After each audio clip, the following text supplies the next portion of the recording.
SEO तुम्हारी video का वो पार्ट होता है जिस पार्ट में तुम्हारा वीडियो मेटा डाटा रहता है। तुमको क्या लगा जो बड़े बड़े यूट्यूबर हैं वो पागल हैं जो अपनी डिस्क्रिप्शन में भर भर के एसईओ करते हैं? अगर तुम ऐसा सोचते हो तो तुम गलत हो। जब तुम्हारा वीडियो का मेटा डाटा रहेगा तो यूट्यूब वीडियो को ग्रो करेगा।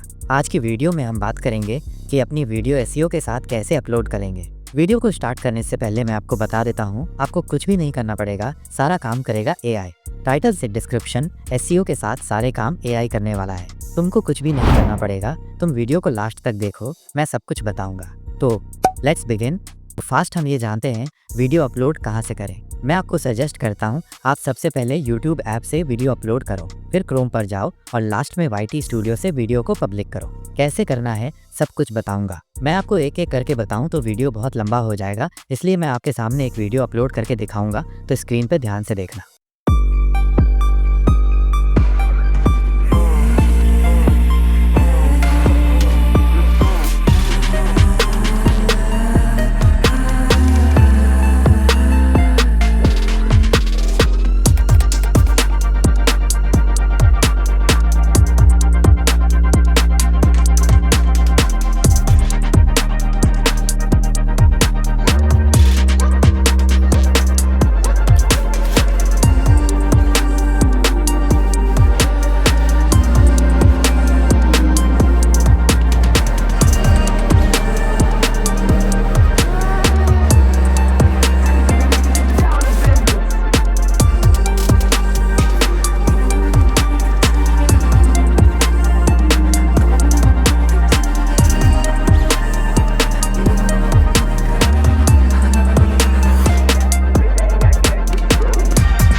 यहाँ पे मैं एक और बात आपको सजेस्ट करता हूँ कि जब वीडियो को पब्लिक करोगे तो तुम्हारे टाइमलाइन से 2 घंटे पहले तुम्हारे वीडियो का एसईओ करके सब रेडी करके रखना है। उससे ये फायदा है कि अपनी वीडियो अपलोड करने से पहले यूट्यूब को पता चल गया होगा कि तुम्हारी वीडियो किस टाइप की है और सही ऑडियंस तक तुम्हारा वीडियो सजेस्ट करेगा। जब सही ऑडियंस तक वीडियो जाएगा तो वीडियो वायरल होने से कोई भी रोक नहीं सकता। और एक बात, मैं अपनी वीडियो में जितना भी प्रॉम्प्ट यूज़ किया हूँ उसके साइड में प्रॉम्प्ट का नंबर होगा। ये नंबर देखकर मेरे डिस्क्रिप्शन में जाना है, वहाँ पे जो नंबर में जो प्रॉम्प्ट मैंने यूज़ किया है सब मिल जाएगा। तो उम्मीद करता हूँ आज की वीडियो में आपको कुछ सीखने को मिला होगा। इसी बात पर एक लाइक कर देना और चैनल को सब्सक्राइब कर देना। अगर एसईओ के टाइम कोई प्रॉब्लम होगा तो कमेंट बॉक्स खाली पड़ा है, कमेंट करो, मैं रिप्लाई दे दूंगी। अगर तुमको भी थंबनेल एडिट करना नहीं आता है तो तुम मेरी ये वीडियो देख सकते हो।